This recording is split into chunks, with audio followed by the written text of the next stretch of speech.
Hi viewers, today is the time to tag you another episode of TAGTIME.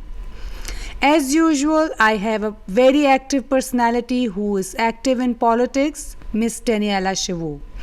She's going to talk about how she came to Canada and ended up into politics. When I first arrived in Canada, I said to myself, I want to do something. I want to do something right.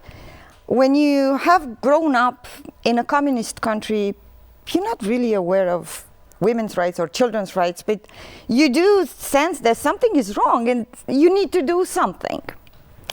And so I began at Concordia University in political science.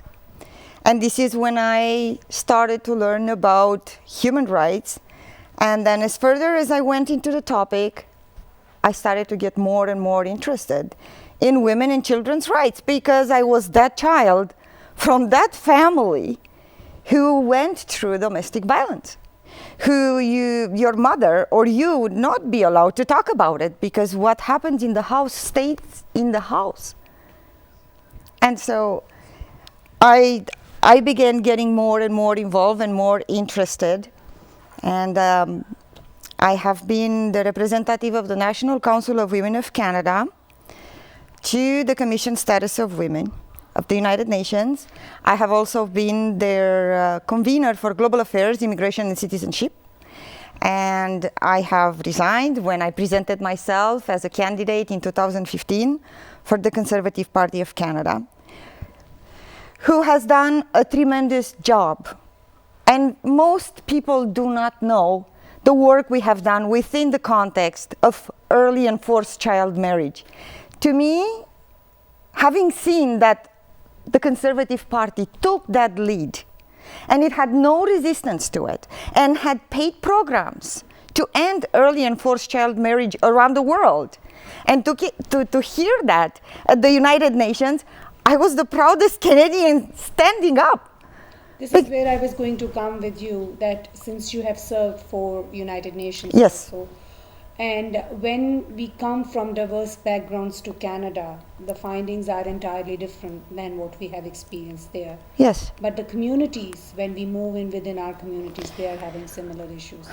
So where do you see the global contact of women right issue, and what are your findings? Isn't it a global problem now? It is indeed a global problem, but it is important that us, as women, we need to understand that we are in a free country, and no matter, either is a family member, a community member, no matter who that person is, we have rights and there is help, and we need to be confident and we need to find our voices, and we don't need to talk, we have to scream.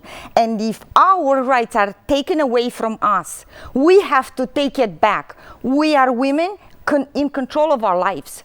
We can do anything. There are no boundaries and there are no limits to what we can do. I agree with you to this extent that yes, West is very much drawn towards women right, women liberation, but still I see a lot of problems in the society, in the social system, as you said, that we are having also the problem of, we have reached to the point where we say that women are equal individuals in the society. Absolutely. But still there is discrimination on the jobs, on those issues. Economic discrimination. What are your findings for the society we live in regards of your observation? I believe that economic issues with respect to women equal pay are global. It's not just Canada.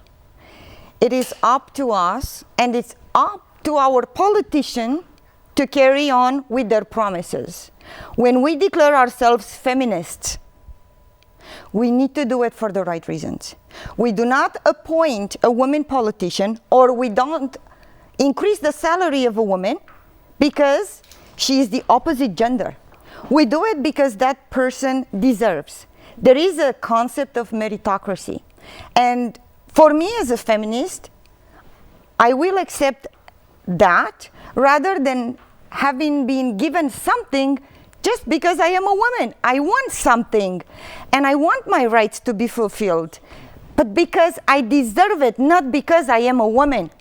You are right that it is the time to acknowledge that individuals, regardless of their gender, Yes. they should be appreciated according to their capability, not because of Absolutely. certain discrimination regarding Absolutely. why. Now we come back to your civil aviation organization, International Civil Aviation Yes. Organization. You have served that too. So this is very much correlated type of a thing, because Yes. I feel like things are very much knitted in the society. One thing leads to another thing. So how much these all things are going towards the threat to the security of our country? Well, and as far as civil aviation is concerned, I did not work within the safety and security area. I worked in the Technical Cooperation Bureau.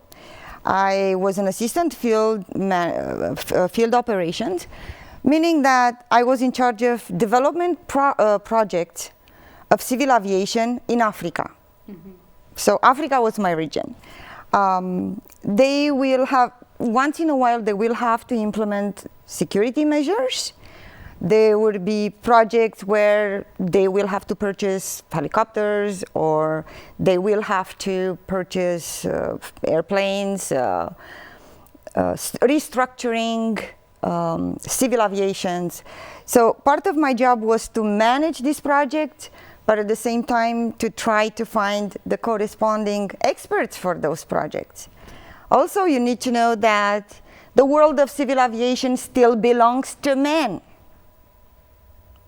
Even in the professional world of the civil aviation, although our current Secretary General of the International Civil Aviation is a woman, we need more women involved in civil aviation, because I have read plenty of CVs of women who are experts in civil aviation. I agree with you that we need women in every aspect of life. Absolutely. There is a discrimination, but there is also a trend among women themselves that they don't want to pick and choose certain type of professions. I am a mom also, so if I am given that type of a thing, my first priority will be my home. So what's your take on that? I believe, I am a mother too. I have a 20-year-old daughter. But when you're proceeding in your profession, you know, it's very early that you determine your kids, you have to give birth, you have to make a family, you have to look, you know, there are so many hurdles in the way. I have to tell you that for a while I've been a single mom. And I was going to school, and I was also working. So my daughter, most of her bedtime stories were Socrates, Plato, Aristotle, sometimes Clausewitz, depending on the theory I had to do in my course readings. So I think any woman with a plan, choosing her career, can do it. I believe that the only person that limits ourselves, it's ourselves. You know? The thought process also, how with hundreds of years we have made the societies to believe in that with certain type of biological problems, or I wouldn't say problems, biological reasons, they say that women are not suitable for certain areas. But I understand that. But there are certain areas where they are perfectly more suitable and capable than men. I agree with you, but it's up to every woman to adjust herself, her career path. Yes, you have to see your capabilities, your bright Absolutely. points, and then you have to go according to that. So here we come back to, you served as the president of Multicultural Commission of Canada as a member of Liberal Party. So what were the reasons of, doing from there to there? The reasons are very simple, and I think everybody knows, but nobody likes to acknowledge. Games, hypocrisy, lies, backstabbing. I think even though the Liberal Party of Canada is trying to show that immigrants are welcome, and we support immigrants, and we love immigrants, that it's not the case. You know, I'm going to give you exactly the reason why I left. We had the crisis of Charter of Quebec. And it was terrible. The Sikh community, the Muslim community, and the Jewish community were absolutely affected. Their religious rights and their rights as a whole, at this point, were in danger, were being violated, because we had the Parti Québécois in power at the time at the provincial level. And so you can imagine the angst and the anxiety on everybody. And so I've always worked with the civil rights groups of Quebec. I'm not going to hide that. Because if we don't have issues with immigrant population, then we have language issues. So I've always been involved in the civil rights movement. And having worked with some of the civil rights groups, believe it or not, in some dark basement, it wasn't dark, there were lights, but you know, a tiny, tiny basement, it's not exactly pleasant, because your party tells you, well, you know, we are liberals, we don't protest, we don't get involved in those kinds of issues. But then the chief of the party, the leader of the party, he says, I do not approve of this. This is not in accordance with the Charter of Values of Canada, right? So what do? You gather the troops. My commissions used to be one of the most powerful commissions in Quebec. So one night, I have everybody around the table. Somebody who was one of the best members of Parliament with respect to cultural communities that worked with me when I was elected was Jim Carigianis. Surprise, surprise. First of all, Jim Carigianis is no longer there. He's being replaced with Mr. McCollum. What does Mr. McCollum knows about Quebec and the cultural communities? What is his attachment to that? I would like to know. Okay, never mind. He comes to the big meeting after I had to push and push and push. After several pushes, he came half an hour late and he left half an hour early. These are the issues which I think management and managing the big party and the party circle it all happens. But the thing is, when you have these kind of issues, any working environment you go, any multicultural company to any political party you go, we have these kind of problems. But my problem here is that what are you going to bring as a conservative in the plate, which is different than any other people who have already been there or who are working towards it? What will be your contribution? My contribution is to make a difference in other people's lives. I'm not involved in politics for fame and glory. I am way past that. I'm a 40-year-old woman. It's not as satisfying anymore to be, oh, Mrs. Chivu, thank you for being here. No, I want to see results. For me, in order to deliver, I need people to talk to me. If I don't know what you need, I won't be able to help you. Yeah, conservatives are very good regarding that once they commit something, they make the result happen. So now we come back to gender equality and child rights. Yes. So we have not talked about the children rights yet. So what are your observations and your plans towards that? I believe that we still have a problem with victims' rights. Although the conservative government in the past has issued a Charter of Victims' Rights, I don't think it's being respected. Although we have the S7, the End of Barbaric Practices, and it may not sound pretty, but it's a law. And the law is not meant to sound pretty. It's meant to sound frightening, to make you understand that what you're doing is not right, that is unhuman, and you don't have the right to rape a child and to force a little girl to get married. Because once you force that little girl to get married, you ruined her for life. Once you touched a little child, you ruined that person for life. And there is no payback for that, no amount of jail and no amount of punishment can ever fix the mental condition of that person. And if people, they found that this is wrong, I would beg for them to reconsider very, very, very much what is included in that law. And how many girls today, they are being lied to by their parents that they are going in a vacation.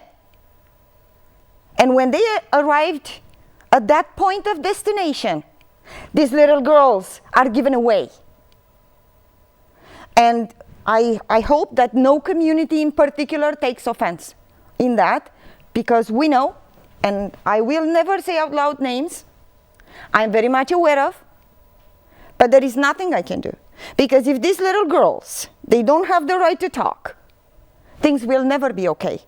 We will never achieve full equality of children and women's rights in Canada. Women need to talk. Women's rights and children's rights are beyond religion, are beyond gender.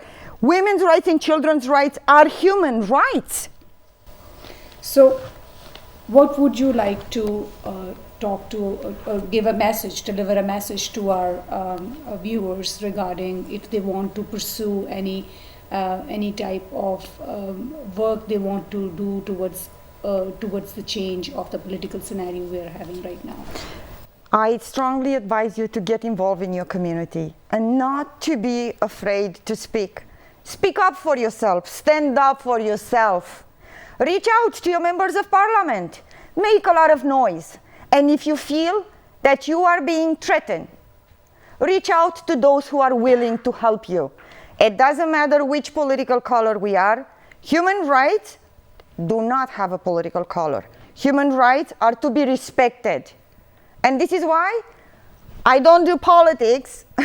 I do human rights. Yes, I am a politician. But because of this, I got involved into politics, because of human rights. If we don't have the courage to stand up and to speak up, we will lose. And we can never get this time back. Thank you very much, Daniela, for being with us. It's my pleasure. Viewers, I would like to say one thing about our social system. We are living in a very blessed country, which is multidimensional and multifunctional simultaneously. Our youth is our future, which we are investing towards. Our women are the reason why our society is intact. We have to be the reason. When you are ignoring the more than 50% of your population, then you're ignoring the basic human nature. We should not go against the nature. And nature tells us to be having the balance, enjoying the diversity, because each and every individual has something to offer. Living in society, contributing, giving back is also point of nature. To betterify our country, we need to involve ourselves into the productive way of betterifying our social system. With these words, thank you very much for watching my show. #1 multicultural channel. This is TAG TV.